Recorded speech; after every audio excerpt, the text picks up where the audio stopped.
So the year is 1987. I'm 6 years old, and my dad takes my mom, my brother, and me to a rooftop in downtown Santa Cruz where we get to watch a movie being filmed. What movie, you ask? Well, you saw the title to this video. Welcome to my review. It's nice to see schlock once in a while, I'm just gonna say it. But sometimes you need a serious and maybe even acclaimed masterpiece. There's usually no in between. Usually. Killer Klowns from Outer Space is far from an acclaimed cinematic masterpiece, but it cannot be called schlock either.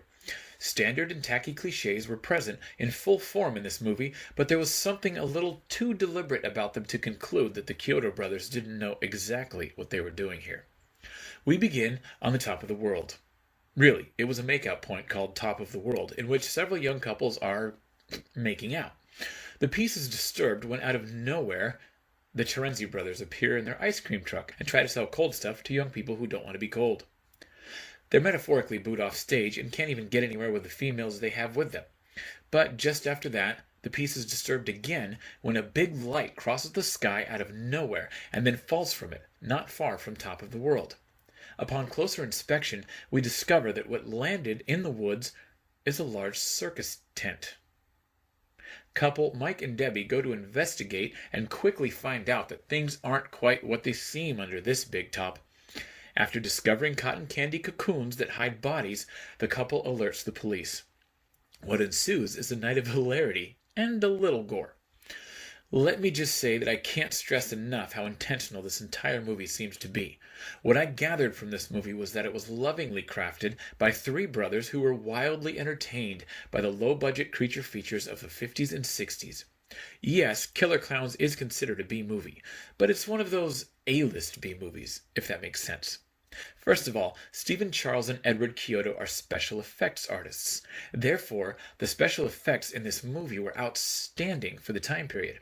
In fact, when you compare the scene involving the mini snake clowns to the two-headed dragon scene in Willow, which was a Lucas film, by the way, you will be hesitant to call Killer Klowns a B-movie at all. Really, the only argument for it artistically being considered a B-movie is its subject matter.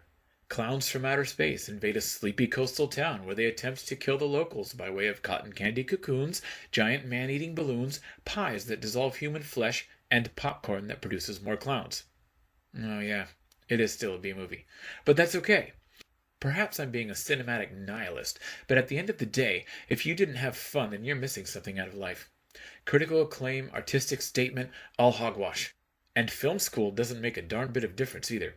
If your movie doesn't turn out fun and or entertaining, then one, does it really hold value? And two, are you really any good? Think on that for a second. Meanwhile, I'm going to elaborate on the unusual nature of this B-movie. What do most low-budget horror movies have in common? Nudity. Not this one. There is a scene in which Debbie is stepping into the shower. But this scene was crafted so perfectly that not only did we know what was happening without actually seeing it take place, but I don't even think anyone on set that day got an eyeful. I love this. There's excessive sleaze out there, so I really like it when filmmakers take the time and concern to protect an actress's modesty and refrain from subjecting someone to an awkward date moment. Seriously, bravo. Another way this film is unusual is its lack of gore. Could they have made it gory? Oh yeah. Remember, the Kyoto brothers are special effects artists, but they again held back. But don't think for a second that they held back on their skills.